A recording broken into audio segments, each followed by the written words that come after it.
Hello and welcome to the second episode of our bonus podcast series Investments Unwrapped, brought to you by MoneyWeek and the Platinum Card from American Express, a card that offers over 30 travel and lifestyle benefits. In this series, we're looking not just at the week gone by, but to the years ahead, exploring the world of alternative investments. Today, a wine tasting of sorts. What are the bottles of booze that could shake up your taste buds and your bank balance? Bottoms up, I'm Olly Mann, and this is Investments Unwrapped.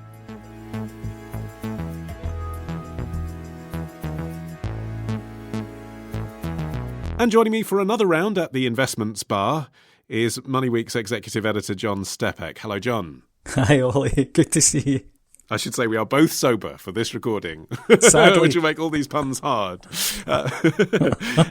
Do you know your Screaming Eagle from your Chateau Cheval? Why, of course, my good man. What is the most you've ever spent on a bottle of wine? I'm curious. Oh, God, I hate to admit, it's really boring. It's probably about 20 or 30 quid in a restaurant. You strike me as a general process, you strike me as a what's on discount in Waitrose kind of guy. Is that fair? You know, I think you're hoping that I was going to say a bottle of Buckfast, aren't you? I like a nice Rioja. Very nice. Well, luckily, we have a real wine expert with us this week as well. It is Justin Gibbs, Exchange Director at global wine marketplace Liv-ex. Hi, Justin. Hello, Ollie. Hello, John. Welcome to the show. For those who aren't familiar then with Liv-ex, tell us a bit about what you do. Liv-ex stands for the London International Vintners Exchange. We created it in 2000. It is a gathering of 550 wholesalers, wine wholesalers from around the globe, 44 countries. They're members of our exchange. The exchange platform is operated by us. We don't buy and sell wine ourselves. Our members are the equivalent of the members of the London Stock Exchange, and their clients are, I suppose, the you and I's who like to buy wine as they might like to buy commodities, equities, bonds, etc. Okay. So what do users see? And is it by grape, by variety, or is it by actual bottle and year that you're looking at the rankings? Users see an active trading platform, a bid offer screen. They see charts on each individual wine. They get alerts to new bids, new offers, etc. It looks very much like any trading platform would look, only the underlying commodity, if you like, is wine. Wow. I mean, we were saying, John, weren't we, in our last episode about the antiquarian book market, that's the kind of resource that's very much missing from the passion investment of old books. Sounds like wine is a bit maturer.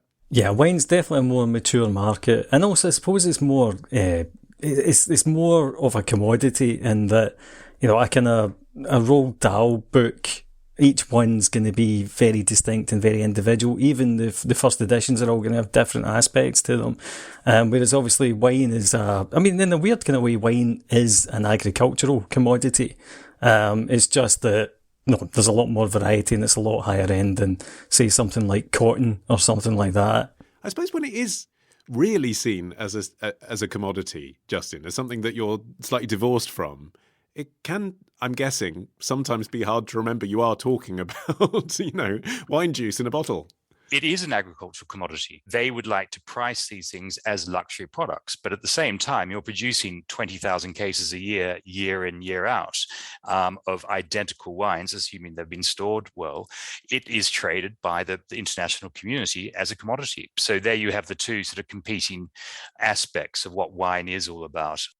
Difference between that old book, there is that one-off old book that still exists, it still has a life after 300 or 400 years or whatever it might be. Wine, as I say, because there is in some areas very large production and in some areas not very large production at all, and those are the forces that create a price.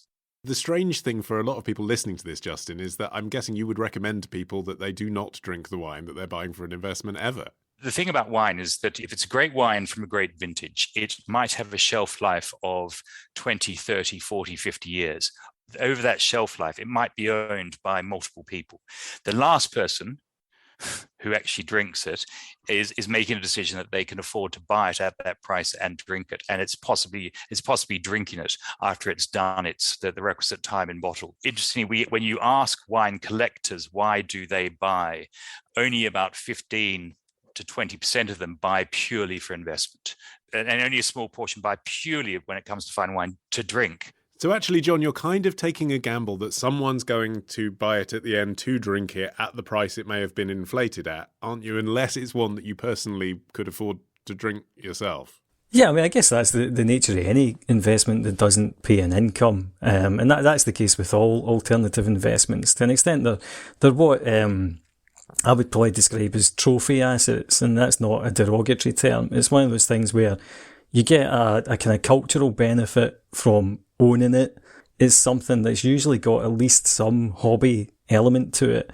And then the actual investment itself depends, on the individual item, but there is also the kind of big picture, which I sort of mentioned with the books as well. The more money that's flying around the world and the more wealthy people there are with expensive hobbies, the more likely it is that any alternative asset is going to go up in value. Okay, we'll talk about the top end of the market in a minute, Justin. But for beginners, if you're listening to this and you think, yeah, okay, I've got £100 and I'm going to take a punt, where do you start? You start by do your own research, like you would, I think, in buying anything if you are looking at it from an investment perspective.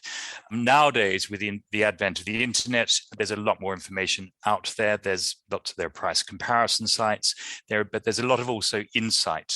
We produce when we describe what Liv-ex is, we're like most exchanges, we're actually a data exchange. It just happens to be the data, the commodity to which the data is attached is wine, but really it's the data. What is the price I'm paying? What is the history of that price? Where might it be going? What are the volumes in the market? All these sort of questions. So you do your research, then you find your merchant. You possibly want to meet them at some point because not all are as good as others.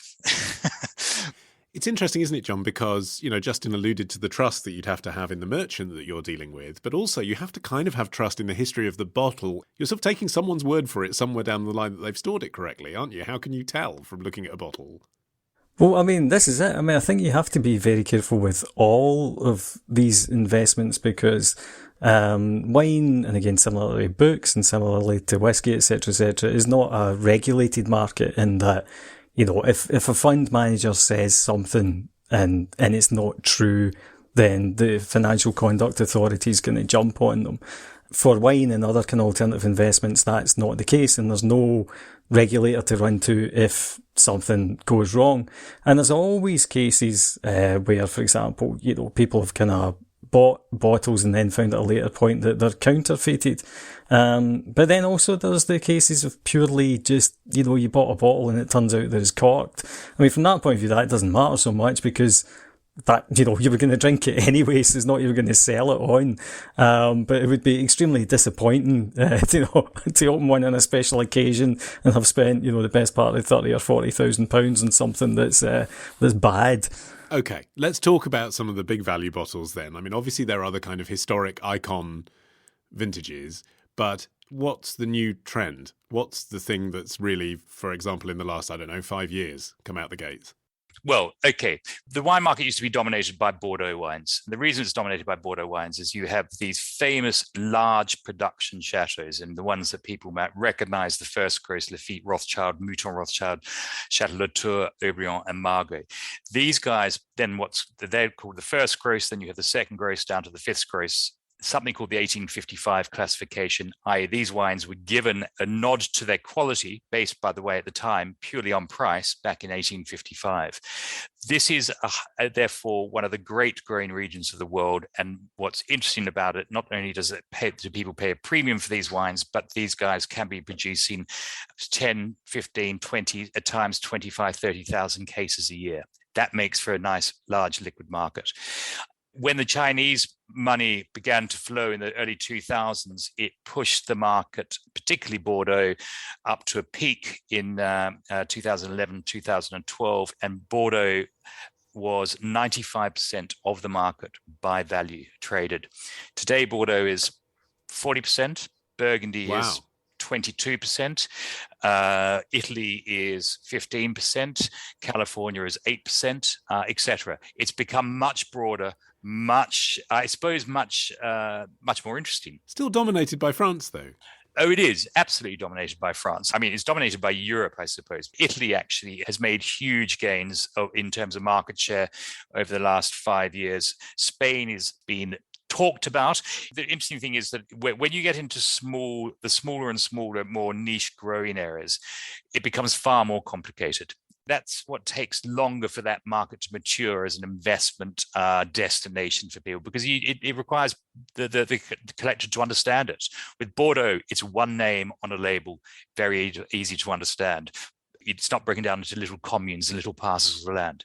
What kind of return could I see if I chose wisely through a good merch? I mean, I'm 40 years old, exactly. So let's say that I was prepared to say, right, I'm taking a 25-year bet and I'm going to take a lot of recommendation. I'm going to put £1,000 in.